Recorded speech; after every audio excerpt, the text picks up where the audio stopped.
Hi అండి. Welcome to my channel Bhagyalakshmi పచ్చ. ఎలా ఉన్నారు? బాగున్నారా? నేను కూడా చాలా బాగున్నానండి. ఈరోజు కూడా వర్షం పడతానే ఉందండి. వర్షం పెద్దది పడట్లేదు, అలాగని వర్షం పోవట్లేదండి. 4 చుక్కలు రాలుతూ ఉంది. ఇంటి ముందు మాత్రం నీళ్లు చల్లుకునే పని లేకుండా మాత్రం వర్షం పడుతుందండి. కల్లాపి చల్లుకునే వాళ్ళకి కల్లాపి చల్లే పని లేకుండా, ఆ కష్టం లేకుండా అయితే వర్షం పడుతుంది, కానీ ఇంకా దేనికీ ఉపయోగపడదండి ఈ వర్షం.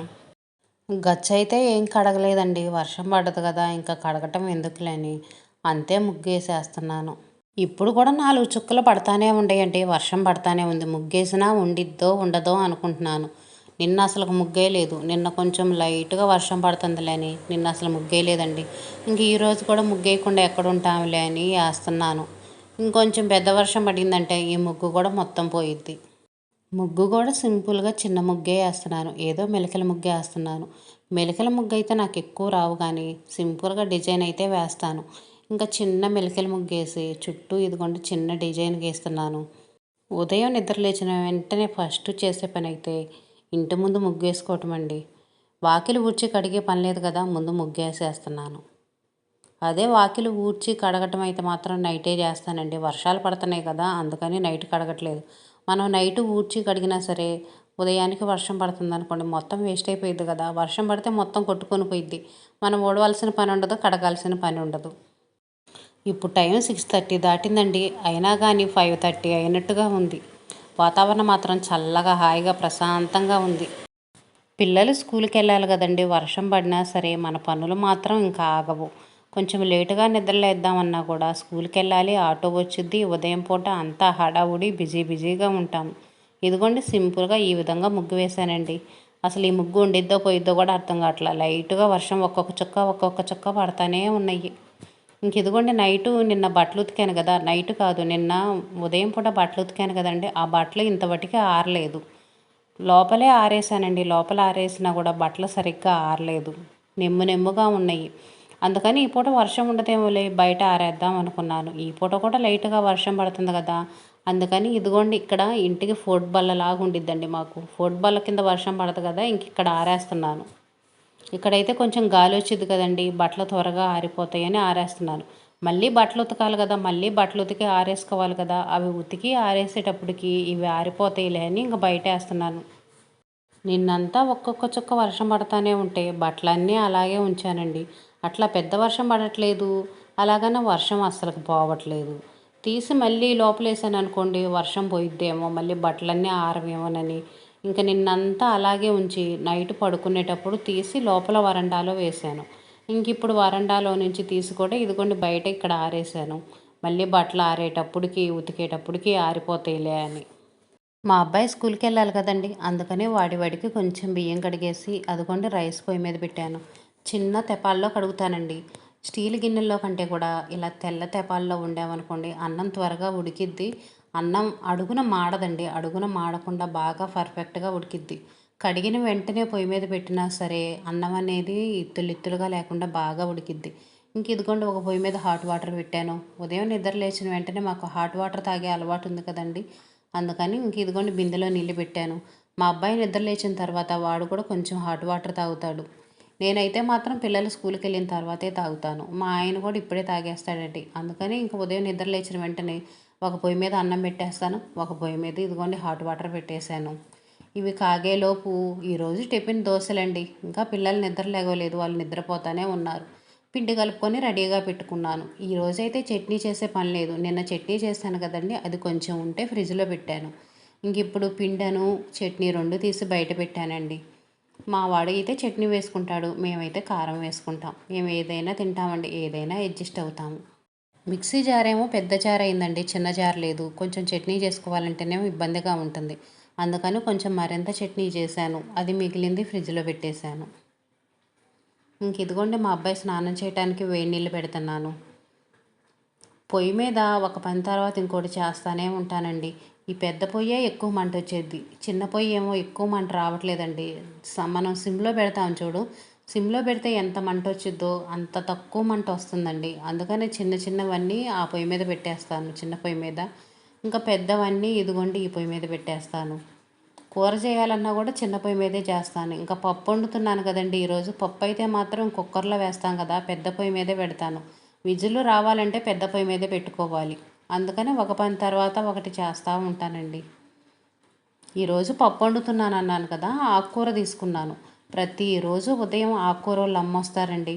ఒక్కొక్క రోజు అయితే ముందే తీసుకొని ఫ్రిడ్జ్లో పెట్టుకుంటాను. వాళ్ళు వచ్చేటప్పటికి లేట్ అవుతుంది కదా, వాళ్ళు వచ్చి మనం కొని తర్వాత కూర చేయాలంటే కొంచెం లేట్ అవుతుందని ఒక్కో రోజు ముందే కొనేసి ఫ్రిడ్జ్లో పెట్టుకుంటాను. ఈ రోజైతే మాత్రం ఇప్పుడే తీసుకున్నానండి. పాలకూర తీసుకున్నాను. పాలకూర పప్పు వండుదాంలే అనుకుంటున్నాను. పప్పు నానేసాను కదా ఇందాక, ఇంక ఈరోజు పాలకూర పప్పు చేయాలి. పాలకూర కట్టే చిన్న కట్టండి. అందులో అంత గడ్డి కొంచెం కుళ్ళిపోయి ఉన్నాయండి ఆకులు. అందుకని ఈ మధ్య తోటకూర తీసుకుంటున్నాను కానీ పాలకూర ఎక్కువ తీసుకోవట్లేదు. ఇంకెప్పుడు తోటకూరే తీసుకుంటున్నానులే, ఈసారి పాలకూర తీసుకుందాంలే అని ఒక కట్ట తీసుకున్నాను. ఇందులో కొంచెం వేస్ట్ అయ్యేటట్టే ఉంది. ఆకుకూర కొంచెం ఇసుక ఇసుకగా ఉండిద్దండి. అందుకనే ఇలా మరిన్ని వాటర్లో కడిగామంటే ఇసుకంతా పోయిద్ది. అలా కాకుండా మనం కూరగాయలు కడుగుతాం కదండి చిన్న గిన్నెల్లో, అలా చిన్న గిన్నెలో కడిగామనుకోండి ఇసుక అనేది ఎక్కువగా ఉండి పోదు. మనం కూర వండినా సరే ఇసుక ఇసుకగా మట్టి మట్టిగా ఉండిద్ది. అందుకని ఆకుకూర మాత్రం మరిన్ని నీళ్ళు పోసి ఒకరోజు ముందే కడిగి పెట్టుకుంటాను. ఇంక ఇప్పుడు పొద్దున్నే తీసుకున్నాను కదండి, అందుకనే ఇప్పుడు వెంటనే కడిగి వడగంట్లో వేసాను. ఇలా వడగిన్నెలో వేసామనుకోండి నీళ్ళన్నీ కారిపోతాయి. ఇప్పుడు పేపర్లో టమాటా తీసాను కదండి, నేను టమాటాలు పేపర్లో చుట్టి ఫ్రిడ్జ్లో పెట్టుకుంటున్నానండి త్వరగా పాడవకుండా ఉంటాయని. ఇప్పుడు ఈ టమాటాలు తీసుకొని వారం రోజులు అవుతుంది, అయినా కానీ టమాటా ఫ్రెష్గా గట్టిగా ఉందండి. మెత్తబడను కూడా మెత్తబడలేదు, అంత గట్టిగా ఉంది. నేను షాపులోంచి తీసుకొస్తే టమాటా ఎలా ఉందో అలానే ఉందండి. నెల రోజులైనా సరే ఫ్రెష్గా ఉండిద్ది. ఇలా పేపర్లో పెట్టకుండా విడిగా మనం ఫ్రిడ్జ్లో వేసి పెట్టామనుకోండి 2-3 రోజులకి టమాటాలు కుళ్ళిపోతున్నాయి. అదిగాక టమాటా రేటు చాలా ఎక్కువగా ఉంది కదండి, అందుకని నేను జాగ్రత్తగా దాచిపెట్టుకున్నాను. కూరగాయలన్నీ జాగ్రత్తగా పెట్టుకుంటున్నానండి. దొండకాయలు కూడా పేపర్లో వేసి పెట్టుకున్నాను త్వరగా పండకుండా ఉంటాయిలే అని. పాలకూరను టమాటా కలిపి వండకూడదంటారండి, కానీ నేను ఎప్పుడు కలిపే వండుతాను. ఒక్క టమాటానే వేసుకుంటాం కదా, ఆ పప్పులో వేస్తాం కదండి, ఏం ఇబ్బంది ఉండదులేని నేనైతే కలిపే వేస్తుంటాను. కిడ్నీలో రాళ్ళు ఉన్న వాళ్ళైతే పాలకూర టమాటా ఈ రెండింటి కాంబినేషన్ తినకూడదు అంటారు, కానీ నార్మల్గా కిడ్నీలో రాళ్ళు లేని వాళ్ళు అలాంటి వాళ్ళైతే తినొచ్చండి. పాలకూర పప్పులో టమాటా వేసుకుంటే టేస్ట్ చాలా బాగుండిద్ది, అందుకనే నేను వేస్తాను. ఒక పొయ్యి మీద నీళ్లు పెట్టేశాను కదండి, ఈ నీళ్లు కాగేలోపు ఇంకా పాలకూర కట్ చేశాను. పాలకూర కట్ చేసేటప్పటికి నీళ్లు కాగినాయండి. ఇంకా మా వాడికి బకెట్లో పోస్తున్నాను, వాడు స్నానం చేస్తాడు. ఇంక ఇప్పుడు పొయ్యి ఖాళీ అయిపోయింది కదా, ఇప్పుడు పప్పు పొయ్యి మీద వేస్తాను. పక్క పొయ్యి మీద అన్నం కూడా ఉడికిందండి. ఒక పని తర్వాత ఒక పని చేస్తూ ఉంటానండి. ఈ పెద్ద పొయ్యి మీద అన్ని పనులు చేయాలి కదా, అందుకని పని తర్వాత పని చేస్తూ ఉంటాను. ఇప్పుడు పొయ్యి మీద పప్పు పెట్టేశాను కదా, పప్పు ఉడికిన తర్వాత ఇంకా దోశలు పోస్తాను. దోశలు కూడా పెద్ద పొయ్యి మీదే పోయాలండి, చిన్న పొయ్యి మీద పోయటానికి వీలుండదు. ఇంకా మా వాడు స్నానం చేసి వాడు వచ్చేటప్పటికి పప్పు ఉడికేసిద్ది, తర్వాత దోశలు పోస్తాను. పప్పు ఉడికేంత వరకు ఖాళీగా ఉండటం ఎందుకని ఇంక ఇదిగోండి దుప్పట్లో పగ్గొడ్లో అన్నీ తీస్తున్నాను. ఈ మంచం తీసి పక్కన పెట్టేశాను అనుకోండి ఇల్లు చాలా ఖాళీ వచ్చిద్ది. మంచము కూలరు ఇవన్నీ ఉన్నాయి అనుకోండి అటు ఇటు తిరగటానికి మాత్రం చాలా కష్టంగా ఉండిద్ది. ఇప్పుడే మా అబ్బాయి నిద్ర లేచి వేడి నీళ్ళు తాగి బ్రష్ చేసుకొని స్నానానికి వెళ్ళాడు. వాడు నిద్రపోయేంత వరకు ఇంట్లో ఇవన్నీ అడ్డంగానే ఉంటాయండి. వాడు నిద్ర లేచిన తర్వాత ఇంక ఇవన్నీ తీసి సర్దేస్తూ ఉంటాను. ఒకవైపు వంట చేసుకుంటా ఒకవైపు ఈ పనులు చేసుకుంటా ఉంటానండి. అంట్లు కడగటానికి బట్టలు ఉతకటానికి అయితే వీలుండదు, అవన్నీ బయట గాబు దగ్గర చేసుకోవాలి కదండి. నేను గాబు దగ్గర ఆ పనులు చేసుకుంటుంటే పొయ్యి దగ్గర ఇవి మాడిపోతూ ఉంటాయి. అందుకని వంట పని మొత్తం పూర్తయిపోయిన తర్వాత అంట్లు పని బట్టల పని చేసుకుంటాను. ఇంకా వంట చేసుకుంటా చిన్న చిన్నవి ఇలాంటి పనులు అయితే చేసుకుంటాను. ఈరోజు వర్షం పడుతుంది కదండి, అందుకని కూలర్ అయితే పెట్టుకోలేదు. రోజు అయితే కూలర్ పెట్టుకుంటున్నాము. ఇంకా ఫ్యాన్ గాలి చల్లగా వస్తుంది కదా, కూలర్ పెట్టుకోవాల్సిన అవసరం లేదు.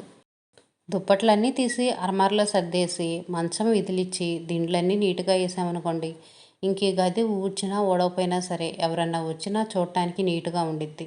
అందుకని ఎక్కడ వస్తువులు అక్కడ సర్దుకోవాలండి. మనం ముందు ఇల్లు ఊడ్చి తొడవకపోయినా సరే వస్తువులు మాత్రం ఎక్కడ వస్తువులు అక్కడ పెట్టుకుంటే ఇల్లు చూడటానికి నీట్గా ఉండిద్ది. మనం ఫస్ట్ నేర్చుకోవాల్సింది అదేనండి. వంట చేసేటప్పుడైనా ఇంట్లో పనులైనా ఏదైనా సరే ఆ పని అయిపోయిన తర్వాత ఆ వస్తువుని అక్కడే పెట్టేసేయాలి. ఎక్కడి నుంచి తీసిన వస్తువును అక్కడే పెట్టేసామనుకోండి, మనకి ఒకరోజు ఒంట్లో బాగుండక కానీ ఏదన్నా కుదరక ఇల్లు ఊడవపోయినా తుడవకపోయినా సరే మన ఇల్లు అనేది చూడటానికి నీట్గా ఉండిద్ది. ఇంక ఇదిగోండి పప్పు ఉడికేసింది, మా వాడికి క్యారేజీ సర్దేస్తున్నాను. ఈరోజైతే పాలకూర పప్పు చేశానండి. మా వాడికి కొంచెం రైస్ వండాను, పెరుగు. ఇంక ఇవి కూడా తీసి నేను వెంటనే అరమారలో సర్దేసుకుంటానండి. క్యారేజీ సర్దిన వెంటనే వీటన్నిటిని కూడా తీసి అరమారలో సర్దుకుంటాను. ఏమైనా కడగాల్సినవి ఉంటే తీసి టబ్లో పడేస్తాను. మనకు పని అనేది విసుగు అలసట లేకుండా ఉండాలంటే మాత్రం ఇలా ఎప్పటి పని అప్పుడు చేసుకుంటా ఎక్కడ వస్తువులు అక్కడ సర్దుకుంటా ఉండాలండి. కూరగాయలు కట్ చేసామనుకోండి, కూరగాయలు కట్ చేయటం అయిపోయిన వెంటనే ఆ కట్ చేసినవి ఉంటాయి కదా ముక్కలు, అవన్నీ తీసి డస్ట్బిన్లో పడేసుకోవాలి.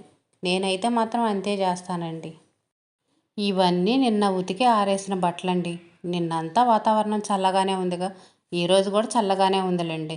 ఇంక ఇదిగోండి చీరలన్నీ ఆరిపోయినాయి, తీసేస్తున్నాను. మళ్ళీ ఇప్పుడు ఉతికిన బట్టలు ఉండేవి కదా, ఇవన్నీ ఇక్కడ ఆరేయాలి. అందుకని ఆరిన బట్టలన్నీ తీసి మడతేసుకున్నాం అనుకోండి, ఇప్పుడు ఉతికిన బట్టలన్నీ ఆరేసుకోవచ్చు. ఆరలేదనుకోండి అసలు తీయకూడదు, వాటిని అలానే ఉంచాలి. ఆరకుండా తీసి మనం అరమారలో పెట్టామనుకోండి, ఉన్న బట్టలు కూడా మొత్తం వాసన వస్తాయి. అందుకని పూర్తిగా ఆరిపోయినాకే మనం తీసి మడతలు వేసుకోవాలి. ఇప్పుడు బట్టలు ఆరేసుకోవడానికి ఖాళీ లేదనుకోండి, నిన్న ఉతికిన బట్టలు ఉండేవి కదా, అవన్నీ మడతలు వేసుకొని ఇదిగోండి ఇలా తీగల మీదన్నా వేసుకోవాలి. అంతేగాని ఆరకుండా మాత్రం అసలు కబోర్డ్లో మనం పెట్టుకోకూడదు. బయట వరండాలో కూడా కొన్ని బట్టలు ఆరేసాను కదండి, వీటిల్లో ఆరినవి ఏమన్నా ఉన్నాయేమోనని చూసి తీస్తున్నాను. కొన్ని అయితే ఆరిపోయినాయండి, కొన్ని అయితే కొంచెం నెమ్మగానే ఉన్నాయి. ఆరిపోయిన బట్టలు తీగ మీదే ఉంచేసి ఆరిపోయిన వాటికి తీసేస్తున్నాను. ఇంకెక్కడ కూడా బట్టలన్నీ ఆరేయాలండి. ఇంకా ఉదయం నిద్ర లేచిన వెంటనే ఇదిగోండి బట్టలు కొన్ని ఈ తీగ మీద వేసా కదా, బాగా గాలి వస్తుంది. ఇంకా కొన్ని ఆరిపోతాయిలే అని ఇక్కడ వేసాను. ఇవిగోండి వీటిల్లో ఆరిపోయినాయి అన్నీ తీసేస్తున్నానండి. చాలా వాటికి ఆరిపోయినాయి. బాగా మందంగా ఉన్న బట్టలు అయితే ఆరిపోలేదు, కానీ కొంచెం పలుచగా ఉన్న బట్టలు అయితే మాత్రం మొత్తం అన్నీ చక్కగా నీట్గా ఆరిపోయినాయి. ఇదిగోండి ఇవన్నీ ఆరిపోయినాయి. ఈ తీగ అంతా ఖాళీగానే ఉంది. ఇదేనండి ఈరోజు వీడియో. వీడియో నచ్చితే లైక్ చేయండి, షేర్ చేయండి, సబ్స్క్రైబ్ చేయండి. రేపు ఇంకో వీడియోతో